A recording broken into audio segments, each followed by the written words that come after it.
All right, everybody, we got an absolutely massive several changes, whole paradigm shift coming to Star Wars Galaxy of Heroes.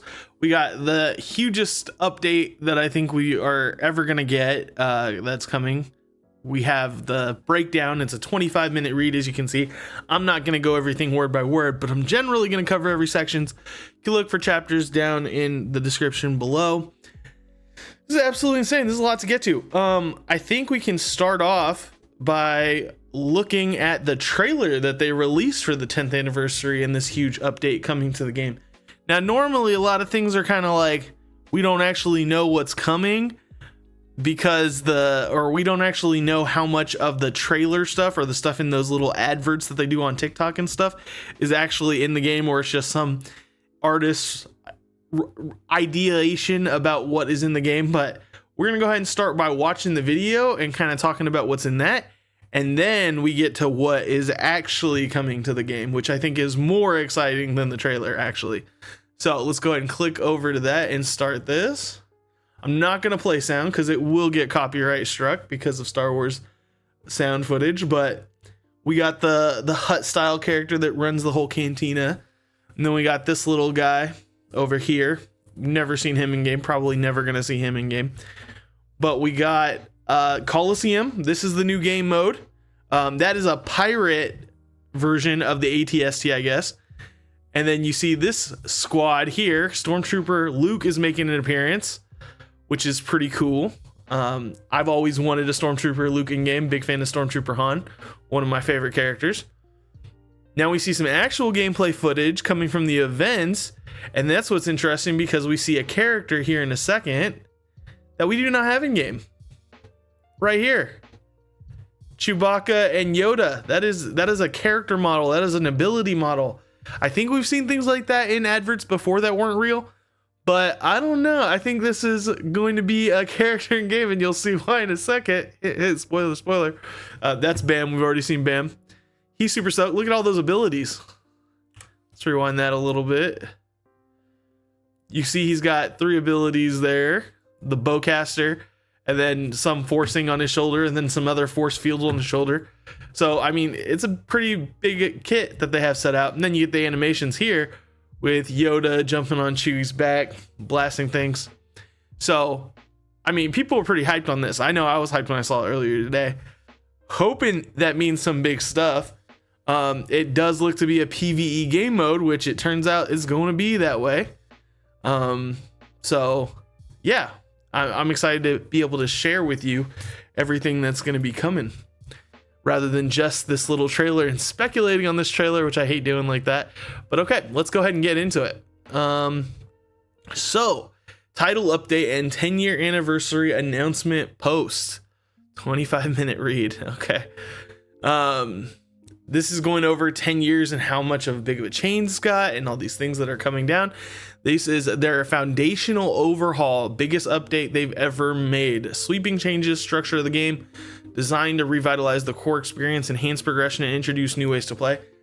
I cannot even anticipate how this is going to change the game for new players, but I know that people that are starting the game now really have a different experience than they had when I started the game 9 years ago, 10 years ago at this point. I don't even remember.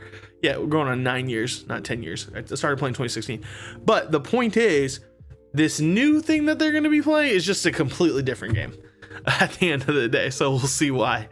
So they go over eras and they kind of touch on that, what we already know, but they're breaking it down and being a little bit more consistent with it, right?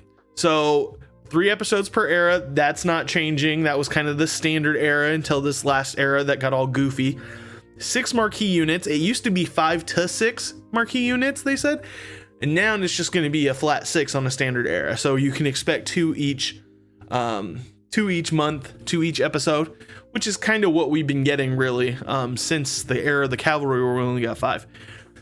Then a journey guide event and associated unit. So that has something they've kind of been hit or miss on, and now they're saying it is part of the standard one. But as you can see later, they will be changing that. Weekly episode quests, which are going to be different from what we have currently, I think. this is going to be like an ongoing thing for the era and resets weekly. I think these are a little bit different than what we normally have already, but the era challenges are different. These are taking over galactic challenges, so that galactic challenges are going away. Sorry, we'll get into that more later. Multiple pieces of content for all players to enjoy. That's amorphous. I don't know what that means. I don't think they even go over that really, unless they're talking about the new mode. Anyways, that's what they're saying is normal. And then they have non-standard eras, could only last one episode, and they may not have a journey guide event. We'll communicate these as they occur. Essentially what they're saying is that don't get mad when we change things. They can still do whatever they want to, and they are all within the context of what they said they were going to do. So essentially we just can't complain about that anymore. So then we get they're expanding the availability of episode quests. So I think those were the normal things that we get with the episode pass that give episode currency. They're expanding the episode track, episode pass to all players level 10 instead of level 85. So now you don't have to play the game for some amount of time or buy the hyperdrive bundle in order to partake. You're just going to be able to play with these right away. Pretty much right away, because I think you get to level 10 within the tutorial or something. Players will get a different set of episode quests in each episode depending on their level, so that way it's not too crazy to have a bunch of things you can't complete because you're not level 85. Then the people that are over level 85 will get the bespoke set of episode quests for that episode. Okay, now we're getting into the new era. Character quests will become available for all players at level 20, which is when you can do the marquee events. The anniversary era, we are going to be getting a lot.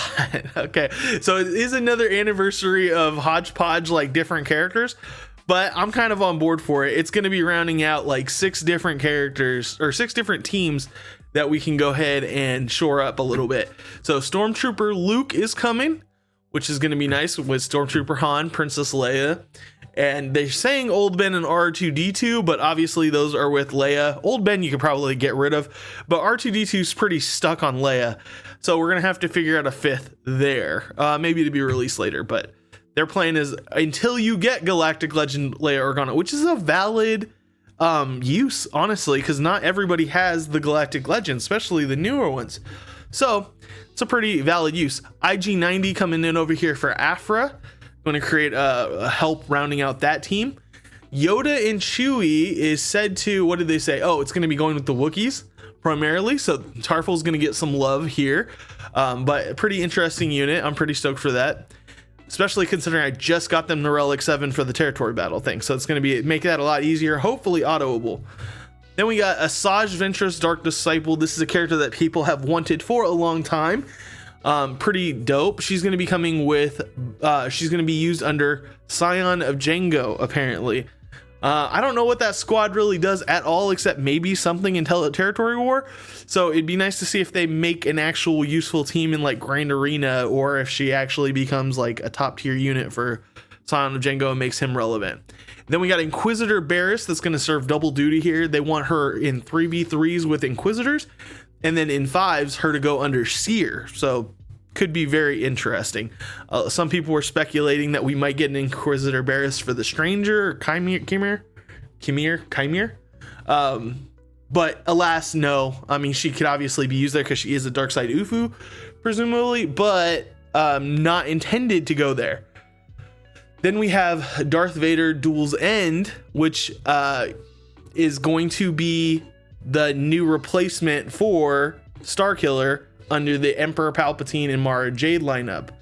So we don't know who else is going to be part of that team, but he is at least going to be part of that team, and it looks pretty cool. Crazy that it's a marquee though. I don't know. There's something weird about having this version of Darth Vader and Darth Vader alone just being a marquee unit. It doesn't sit right with me, but it is what it is. And then you might be wondering, wait a minute, but don't we still need to figure out that whole Dark Side Ufu thing with the Stranger coming out and what his new stuff?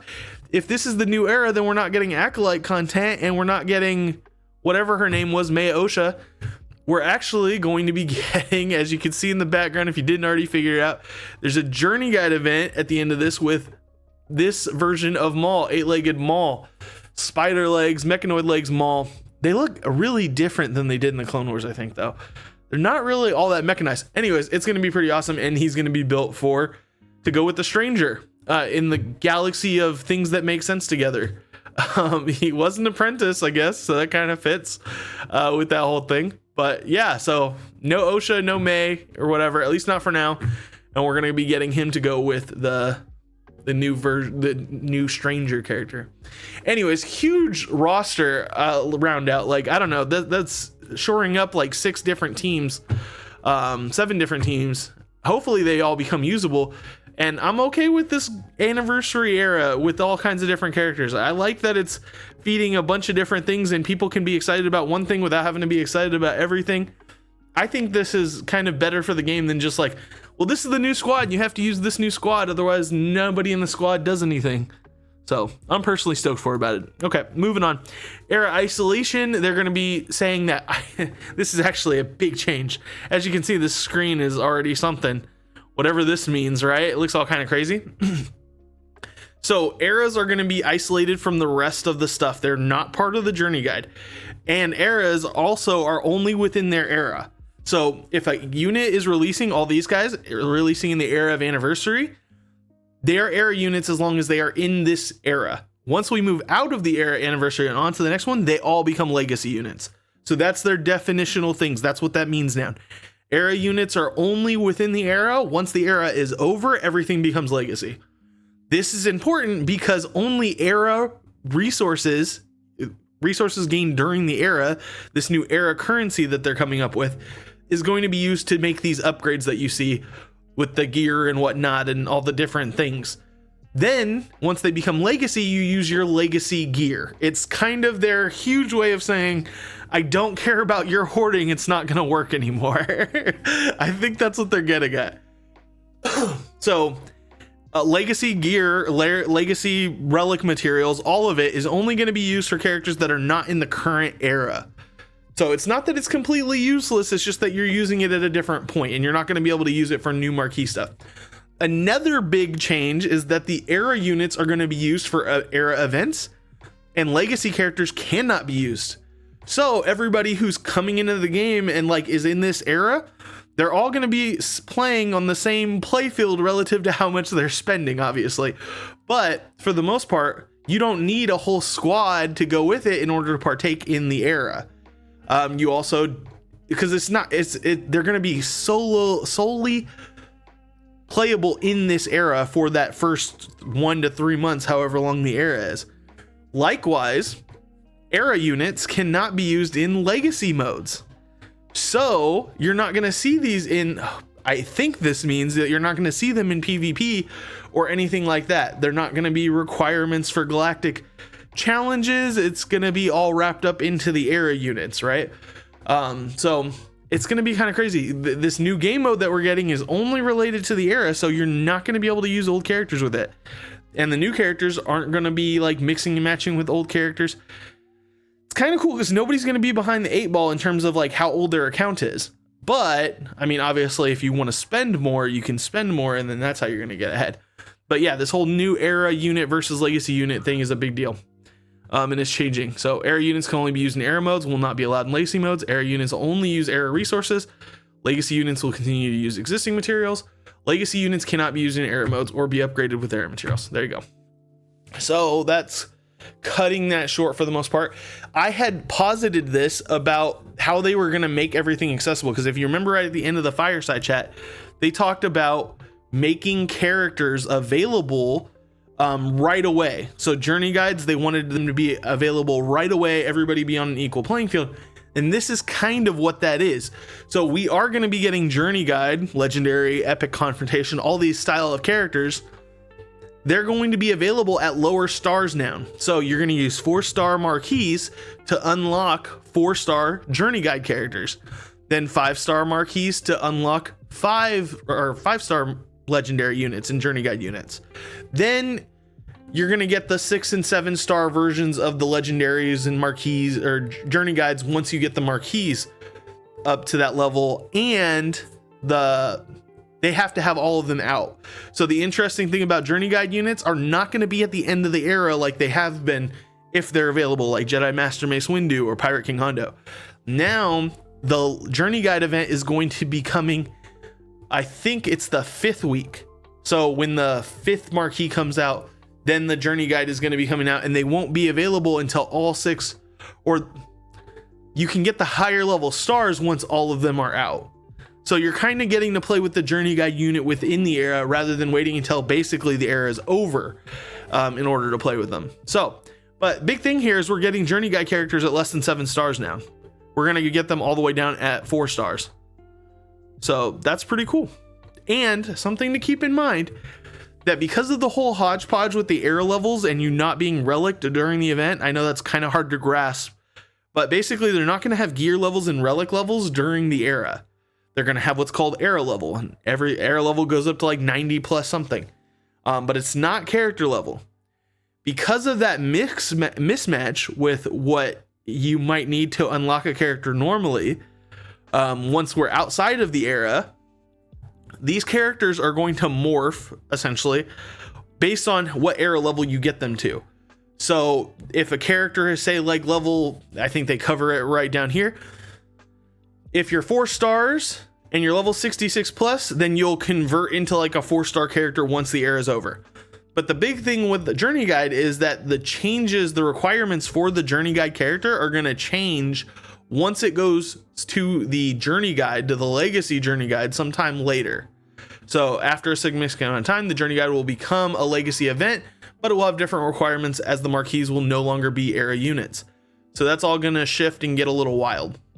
We don't know exactly what that looks like, but we know that the characters are going to kind of change. This is what they're expecting, right? Once you come out of the era.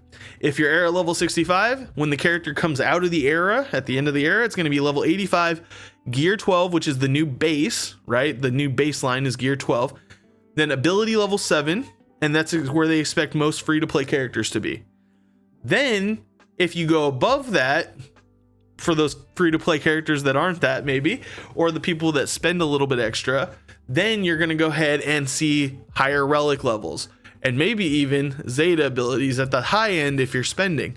That's kind of cool. Even for spenders, like having that option to catch up on the Zeta race is pretty cool. And they can go up as high as Relic 6 with air level 95. We don't exactly know what the monetization on this looks like because we're no longer doing how many shards did you get. Basically, character shards doesn't really factor into any of this anymore. You will get character shards later on, but in the era, you're not dealing with character shards, which is kind of a crazy change. So, completely changing the way we interact with marquees, and we get era units and the Journey Guide characters. That's how we all get them. Then it's going to transition over to the Legacy system.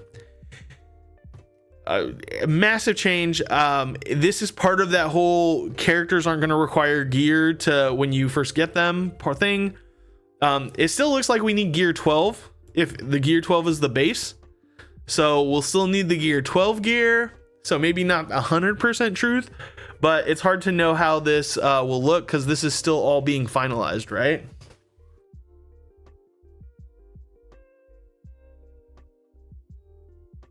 So, it's big changes are coming. This is what I mean when I say that like the new player is not going to have the same experience as us at all. It's going to be completely different. Where they unlock characters, how they get them, how they upgrade them. Just completely different to our thing that we've been doing for the past 10 years, which is like, oh, there's a marquee event. If I'm free to play, I get the character at 3 stars, and then I have to wait X months to get shards. No more. They're going to actually get to play with the character during the release. They're going to need to play with the character during the release in an event that's not just your simple marquee event, which we're going to get to in a minute, in order to actually start unlocking and leveling the character. So, with that, let's go on to the Coliseum, which is like the big new event that everybody's going to be playing. The new game mode. So here are some pictures. We got the Coliseum that we saw in that trailer. That's going to be kind of the backdrop for it all, I guess. Kind of annoying that it's not changing, but understandable, I guess. You see the characters come in. Ooh, I didn't see his abilities over here. That's pretty cool. Oh, another big thing is that all the characters are kind of going to be in game from the beginning of the era. they're going to be in game, but you're not going to have access to them until their marquee event releases. So that is another thing that's kind of interesting, because we're going to be getting information a lot sooner, essentially. And we're going to have like a more complete picture of how a kit is working, or how a team will work, even though we don't get to see it in action entirely. We're going to have a more complete picture of how that team works together from the very beginning of the era when we choose to invest in the era, rather than having to, okay, well, we'll get this character, we'll get Omega, and then we'll see what Batcher does. And then hopefully Hunter, Wrecker, Mercenaries are good. And then, you know, things like that. We'll have a much more clearer picture when we invest, which I'm a big fan of. Okay, so this Coliseum mode, right? This is how we get the new Relic 10 stuff. And there is a leaderboard, which I'm not super excited about. But essentially you'll be able to play this right away when you have player 10. So right when the game pretty much starts for you. It's PvE. You're going to be facing these big boss monsters from the different parts of Star Wars. These are going to change on the era. So every era is going to have different bosses. So it's kind of like changing things up with the raid and stuff. We're going to have to presumably learn new mechanics and how those all work, and how the characters interact, because we're only going to be limited to the era characters. So that's going to be wild too. So we need to, basically the bosses are going to rotate each day, and we're going to attempt to achieve new high scores each day. These high scores earn rewards for one time for reaching new milestones. I'm hungry, obviously. And then you have daily leaderboard rewards. I don't like this idea. I don't know how it's going to be implemented, but in my mind, I'm having flashbacks to the old tournament thing that happened in the Dark Ages when Stormtrooper was released. I can't remember exactly how that played, but it was pretty awful. And I don't want to go back to that, so I'm hoping this is completely different, but my hackles are up a little bit. Especially considering this is the one place we're going to be able to get Relic 10 materials, it seems. Anyways, moving on to what this looks like a little bit. We got this image over here, which is pretty cool. It kind of shows who the boss is of the day. Next Coliseum boss starts in a different, in 24 hours. Now we have different tiers of rewards. It's kind of hard to see how this is matching up. I don't know if this is based on your score, you get this much. So this could be the milestone rewards if you've reached like 40% damage or something, or the top 40%. It's hard to tell. Current rank, unranked, then you have rank rewards. So assuming that takes you to a different screen where you get your daily rewards based on the leaderboard thing. Looks like we're going to have 5 battles. I don't know if that's 5 submitted attempts. That doesn't quite make sense if it's 5 submitted attempts, because if you're only trying to reach 1 score, then you don't need 5, right? You could just retrying. So I think it's going to be 5 tries and that's it per day. So who knows how that's going to work out? Maybe I'm wrong about that. Maybe I'm missing something. But essentially, we're going to be competing every day for the leaderboards, and then the highest on the leaderboards goes ahead and takes the top prizes. And Relic 10 materials ensues with all that. And remember, since we're all in the same boat where we're not using old rosters and old mods and all that stuff, it's kind of a pretty even playing field, and I think we're all going to be in the same bracket. Now, it's not going to be every player in the game going and doing the same thing. They're going to be randomly assigned to new eras shards, essentially. Era shards being like fleet shards or arena shards. Similar, but they're completely separate, and they're not tied to any of those eras. So it's going to be a random shard with each new era. So you're going to be locked in for 3 months on that leaderboard, essentially. But then the next era, you might have different players that aren't as whaley or something. It's going to be a constantly shifting environment. No details on how they're kind of deciding those eras. They say randomly, but I don't know just how random is, you know what I'm saying? Anyways, so I think this could be good. It changes things up quite a bit. It doesn't get stale. You're not going to have these mafias. I know that's a large concern about people, as shard mafias. That's not going to happen, essentially. And I don't know if it's based on payout anymore. I think it's just based on, I guess it would be daily, huh? Yeah, I don't know how that's going to work. But I'm assuming it's going to be whoever's at the top dog. We're not going to have individual payout times. So we get these first 4 bosses. The Dryax, I'm not sure where that's at. Pirate ATST, I'm not sure what that's from. I didn't play Jedi Survivor, so I think that's what this is from, the Zepho Tomb Guardians. And the Jotez, I think, is from the same thing. Basically, I'm assuming this is all from Jedi Survivor, and that's kind of the theme. And maybe next time we'll get different bosses from a different thing that I know. But essentially, I think all these are going to have different mechanics. And the leaderboard is based on, I think, each individual boss. And once you reach a score in that boss, you don't have to do it again. So you won't have to keep on doing the same one. You've already reached that milestone, but you may want to for the daily leaderboard. So I'm not entirely sure how that works. Or maybe the daily leaderboard is just set based on how you did against that boss. Your like all-time high score against that boss. Not quite sure, but you're going to have some strategies to maximize things. And then we have era challenges. These are replacing galactic challenges. They're going to be different because we're not going to be using old units. So that means we're not going to be able to make challenges like beat with 5 guns or do something like that. So galactic challenges are completely going away. And it's also going to reduce, apparently, the time we're spending in game. Difficulty tiers are balanced around having era units and squads at certain era levels. So you're basically going to be locked out if you don't have certain era levels, which is going to make it easier on you because you're not going to be able to play the event. That's a good way of, reducing time spent in game, just locking you out of the event, apparently. But so these are going to be available during the weeks between marquee release. So you're going to have marquee release and then you'll have a galactic challenge and it's going to, or an era challenge. God, not a galactic challenge. Era challenge, and that's going to be a full week essentially, rather than those 3 days that we've been doing with the galactic challenges and basing our whole life around, apparently, things like that. So they are looking at time in game, and they need to complete, because we're introducing all this stuff with the addition. They want to kind of figure out how much time we're spending and making sure that doesn't increase significantly, which was my first concern. As soon as I saw that trailer and saw the Coliseum thing, I was like, this sounds grindy as all hell. But it looks like we're limited in our attempts and we're only going to be able to do it for so much time and for only the new characters. So it doesn't seem that grindy, but in that they're also reducing the amount of time that we have to spend in game, which is nice. Hopefully, just taking away the galactic challenges seems to be pretty easy for that, but they're going to be looking at other areas as well. So that's why this whole high watermark thing is your score for each Coliseum boss is a high watermark that persists over the era, which means once you achieve your best score, you don't need to keep battling over and over again that day.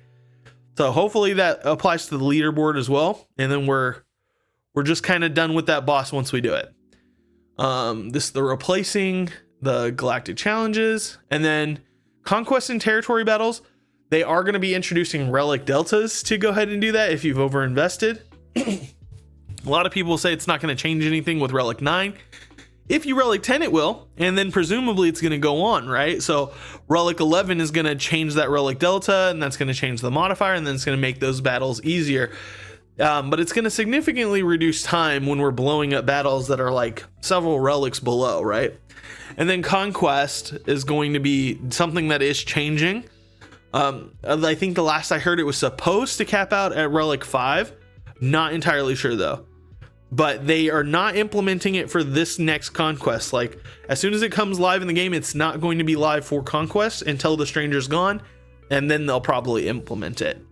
So an important thing, caveat that they have down here is that they're looking at which modes are going to be supplanted by the era system. So this is kind of their flashpoint, which they get to say, okay, well, these game modes are taking up too much time, so we're going to go ahead and get rid of them.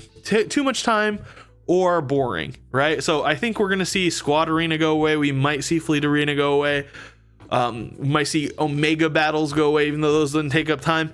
It's really kind of amorphous what they're talking about, because they're saying even if they take away stuff, they might address it with quality of life changes, right? So something to consider. That might be a sim button, or they might just remove it entirely. Really hard to determine what they mean by this, but this seems to be their canary in the coal mine saying, hey, we're probably going to be getting rid of some things, like galactic challenges rather. Didn't really think that'd be the first to go. That's kind of interesting. The Cantina is changing too. They want to change this seasonally based on who's in the era and who the bosses are in the Coliseum. So they're kind of having this opportunity here to kind of reflect that and show what's going on in the Cantina. They're also going to be, this is replacing like where the light side battles and the dark side battles are, if you didn't notice. It's moving over to the campaigns table over here, which is where the Cantina battles normally are. So I think you're going to have the light side battles, dark side battles, fleet battles, Cantina battles, all that's going to be wrapped up in the campaigns thing. And then this is going to be front and center, the new era, the new stuff. Buy our stuff, please, is going to be right there. So that's something that's kind of cool. Nice to not see the same thing over and over every time. But ultimately, this is just like kind of a cosmetic update, essentially. But they are going to be continuing work to modernize, I'm assuming, but they didn't say that here. Modernize the Cantina, and that's going to be an update scheduled next week. So next year. So it's going to look a little bit different then too. Okay, so then we have the future seasonal content. They're going to be loaning us units, essentially. So you probably wondered with the anniversary. I don't know if they're going to do it with this one. It says early next year, so probably not this one.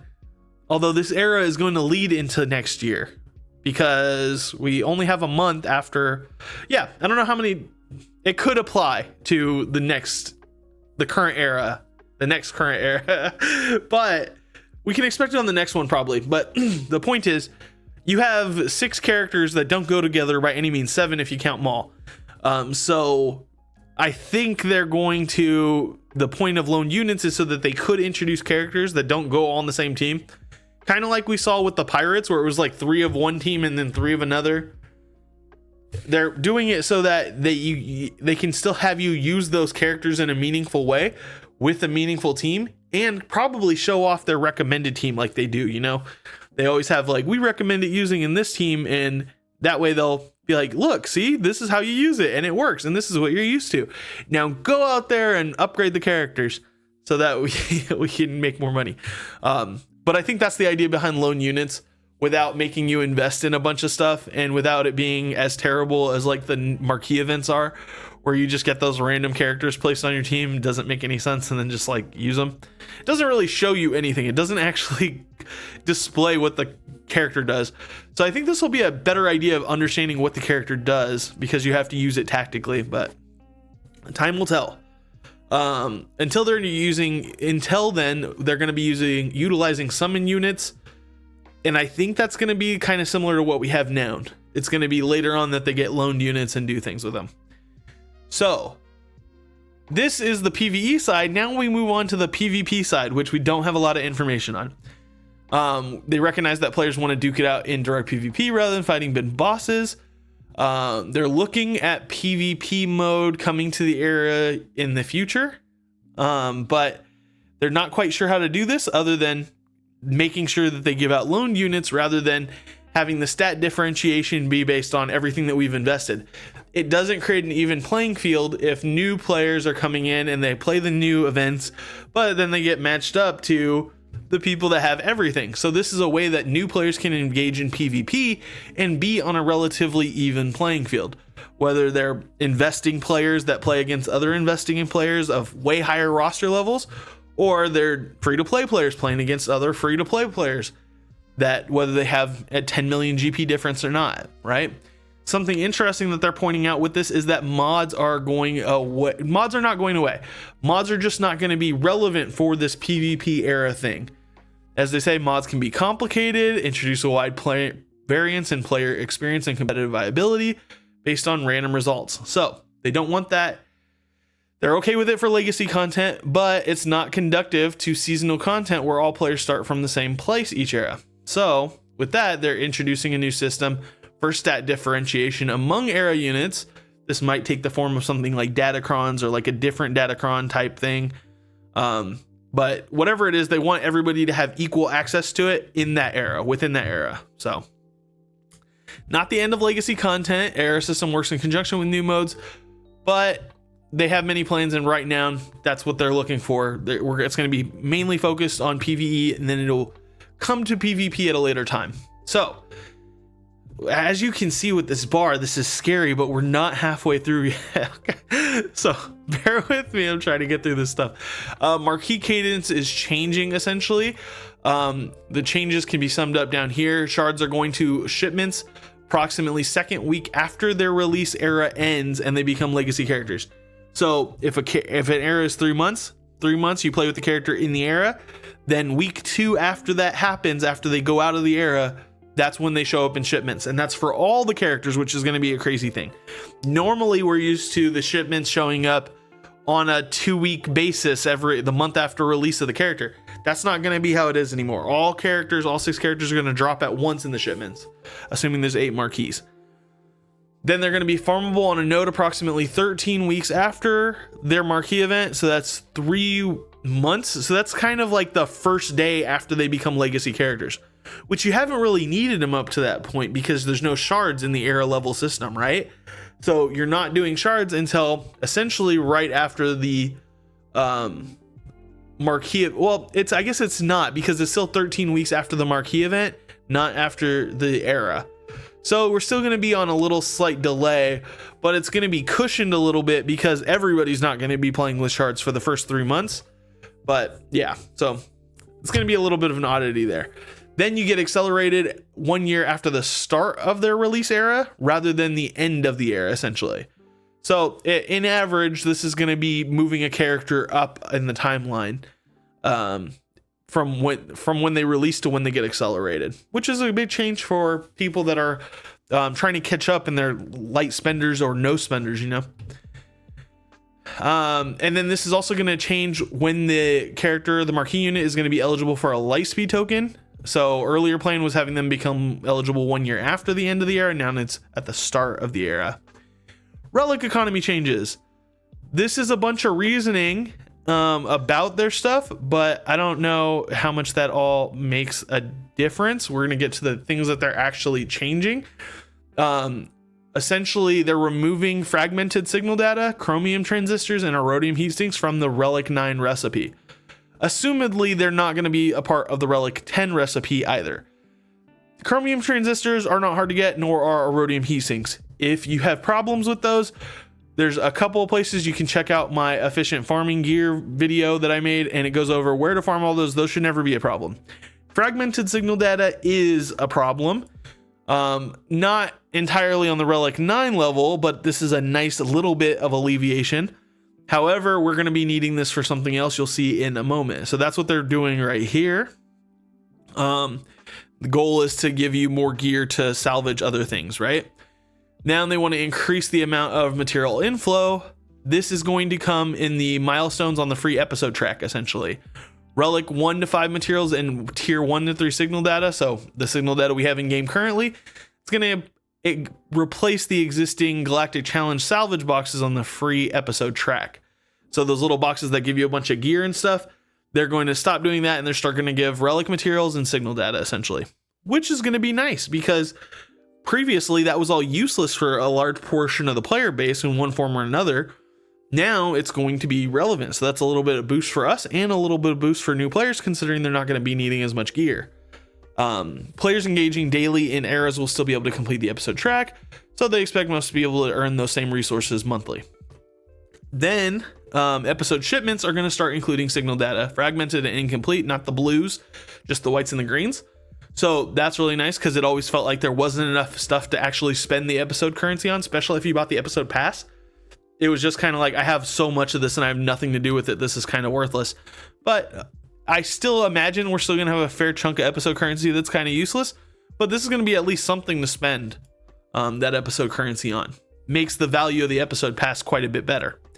Then we're going to improve access to relics via changing recipes, or adding in new ones rather. So you're going to be able to do arrow magnifiers and droid brains.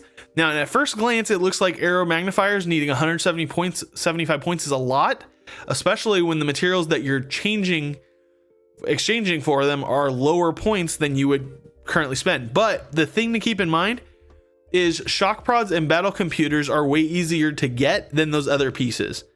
So it does seem like a lot. I have a feeling it's going to be balanced so that it's right under or right with impulse detectors. So this is just kind of deceiving. So don't let that freak you out. But it's huge that you're going to be able to get arrow magnifiers because a lot of people are bottlenecked by those and they have to use MK3 on them. And you're probably not going to want to spend a bunch if you don't have to of these because you're going to want droid brains instead. But depending on where you are in the game, this is a nice option, but a lot of people are going to be doing the droid brain stuff. And again, it seems like a lot. It's not that much actually, I think, because you could be swarming with Kyrotech at the end game if you want to, and that's where you're going to be if you're getting droid brains pretty much, or if you're trying for droid brains, I think. So we still don't know the recipes for Relic 10, but for Relic 9 and Relic 8, this is pretty good. Then we're having a new signal data recipe, which requires the old signal data.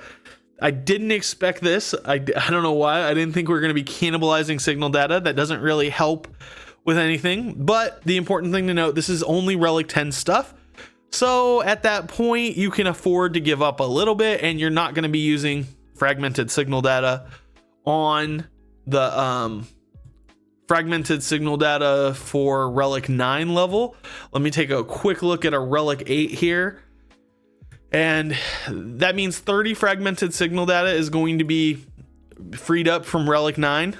30 times 6, 180. Right, so that's going to get you 1 corrupted signal data. So 1.5, 1/3. So it frees it up a little bit, but you're going to be needing a lot of it. And I don't think you're going to be wanting to give these ones up for it, but I don't know exactly how that whole economy thing is going to adjust. That being said, we got new signal data, but it's only for Relic 10 and higher. So then we have scavenger and raid changes, which are pretty cool. Raid, Electrium conductors and Zin Biddle cards are going to MK2 rather than MK3, and they're pretty reasonably priced. And then carbonite circuit boards, bronzium wirings, and chromium transistors and heat sinks are going to MK1. For those of you that need them, that are always running out of carbonite circuit boards or bronzium wirings, this is huge. Again, you shouldn't need chromium transistors and rhodium heat sinks, but again, the new player experience might be something completely different. So I'm gonna abstain judgment for that. But for most of you that are already in the game, you probably should have tons of these already or access to tons of these. But you're going to have a new way of getting bronzium wirings and carbonite circuit boards. Now, I still don't recommend you do this necessarily for carbonite circuit boards. There's other ways to get them, primarily farming them on Lightside 1D. However, you're going to need more Kyrotechs now, so that might be a resource that kind of goes away. And then bronzium wiring you can get from the guild tokens, which isn't changing. You should still be farming those last 3 gear spots in the guild tokens with the guild tokens, and your bronzium wiring thing won't be an issue. But for one raid, essentially you're getting about 480 carbonite circuit boards in MK1 currency or 420 bronzium wiring. So these are appropriately priced now rather than where they were at with MK2. These are a much better buy. Within 1 week, you're going to be able to get 480 to 420 of these materials. So that's absolutely massive. So it is going to make them easier and cheaper to acquire, just bare minimum. Then they're changing the star requirements for the relics. So they introduced a little bit of a change where you could relic characters that weren't at max stars. And now they're kind of changing that to allow even more. So essentially max relic, maximum relic for 5 stars is Relic 4. Maximum for 6 stars is Relic 5, and then Relic 6 is now the first one that you need 7 stars for. So that's kind of nice. They're saying mainly these relic changes are going to be most exciting for PvP players. Sure, if that's the case. I don't know how they feel about that. I mean, I know how some feel about it. I know how others feel about it. Some people like to relic their characters. Some they hate relicking their characters. That being said, Relic Delta is going into effect, and this is the final numbers. It's not going to affect Conquest immediately, but it should after that. But they may be changing other things to improve quality of life and pain points regarding feats and things like that. But I think this is unchanged from the last set that we had, like version 6. So it's going to start out relatively meaningless, like 5-10% isn't going to change much at all for counters. That's what, according to some of the player testers that were in it, they said 5-10% did not significantly change any win rates.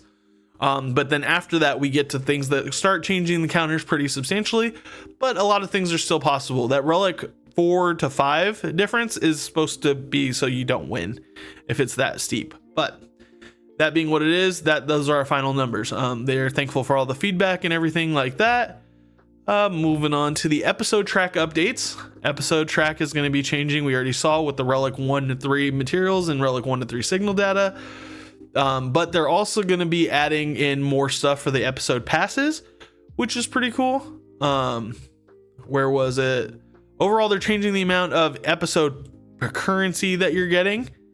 The episode points, which is going to change things. But overall, it's a net increase with the removing of the galactic challenge stuff and adding in the episode quests. Overall, that's a net change. There was one big thing here that maybe it wasn't here. But they are going to be adding more stuff to the episode pass. I just can't remember what it was. We'll see later. Lightspeed tokens are changing. Ultimately, they're just raising the gear level that starts at, I think. They might be changing the relics that happens at, because remember, they're changing the relics that are required. So Relic 5 for 6 stars, Relic 6 for 7 stars, things like that. So ultimately pretty good. Then we're getting into the anniversary era. The anniversary era, we already went over these 6 characters that are coming. One step up from like Luke, somewhat short Stormtrooper. Makes them a good team. Princess Leia, Stormtrooper Han, Old Ben, R2D2, prior to unlocking Leia Organa, which I already covered. Dr. Aphra, giving her a much needed tank. So that tells you the role IG-90 is going to be playing. That's pretty cool. We already covered Chewie being in the Wookiees, Asajj being in the Scions, and then unaligned force user for Seer when not in 3v3 with the Inquisitors. And yeah, then we got this guy, hate-fueled, rebuilding his broken body from scratch. The former Sith apprentice, Maul will seek out a stranger to give him new purpose and lead him in battle. The Era Journey event will now begin with the 5th marquee units release, as I said earlier.